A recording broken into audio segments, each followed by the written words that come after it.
요한복음 8장 44절에서 47절.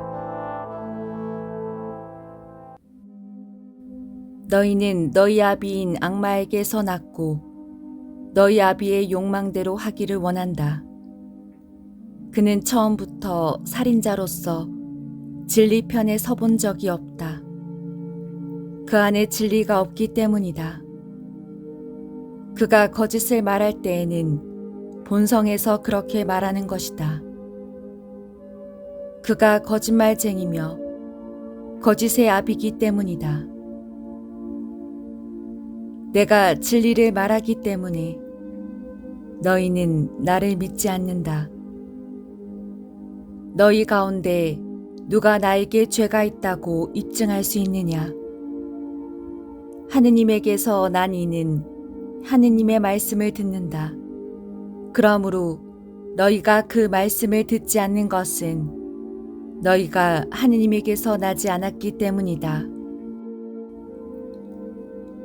우리가 어떤 일에 대하여 판단하고 결정을 내리도록 하는 것은 자아의 역할이라고 합니다. 자아는 자신의 내적인 요인, 즉 자기 욕구와 외부적 요인, 즉 환경적 제한을 고려하여서 앞으로 어떻게 살 것인지를 결정을 내립니다. 이것을 일컬어서 자기 주관이라고 하죠.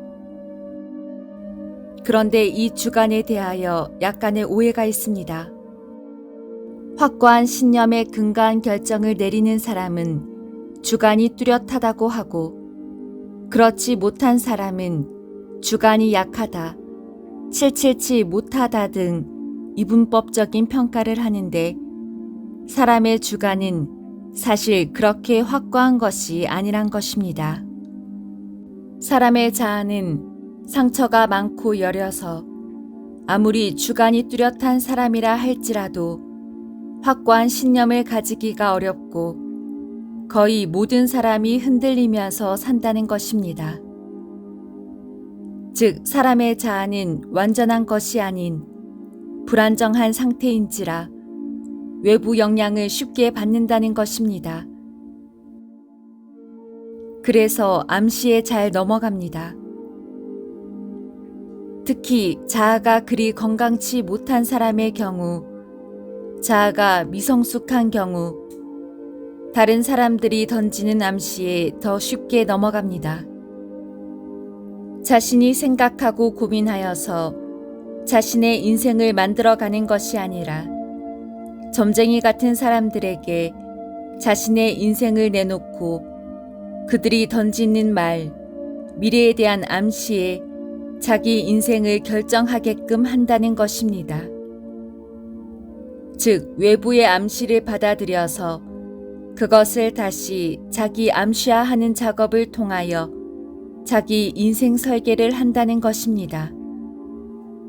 이런 것을 일컬어서 의존적 삶 혹은 노예적 삶이라고 말하기도 하는데, 문제는 자신의 앞날에 대하여 긍정적인 암시를 주는 경우는 그래도 나은데, 불안한 암시, 무엇인가 잘못될 것 같은 암시를 주는 사람들은 그야말로 정신적 범죄자들입니다.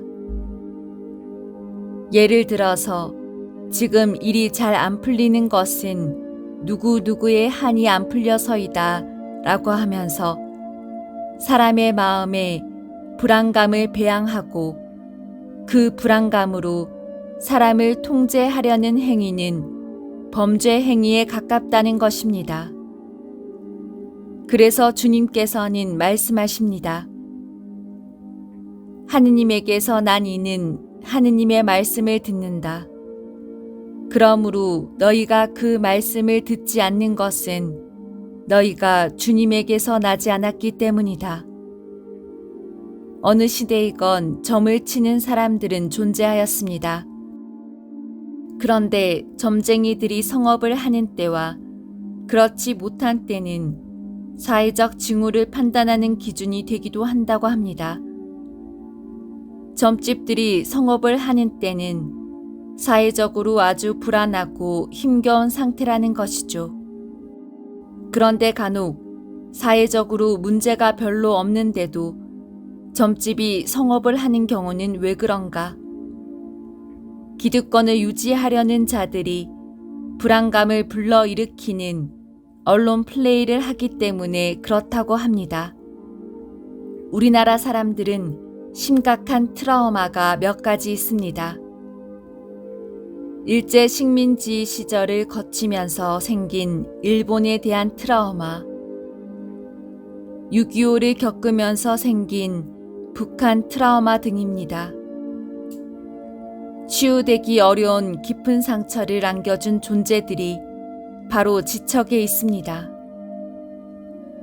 그래서 그 심리적 외상이 치유되지 못한 채 대대로 이어져 내려오고 있는데 기득권 세력들은 자신들의 이익을 옹호하거나 혹은 자신들의 치부가 드러나려고 할 때마다 국민적 트라우마를 건드려서 사람들로 하여금 상식적인 판단을 하지 못하게 하는 범죄 행위를 버젓이 해왔습니다.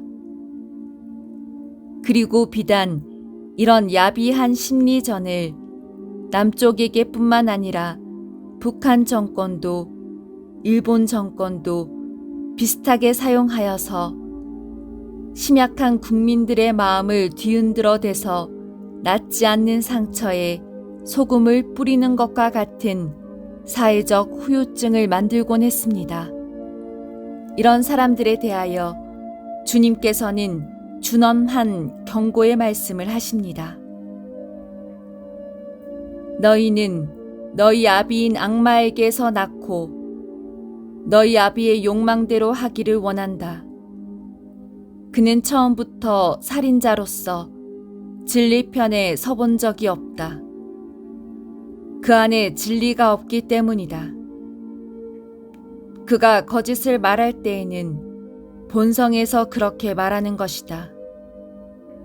그가 거짓말쟁이이며 거짓의 아비이기 때문이다. 참으로 준엄한 말씀이십니다.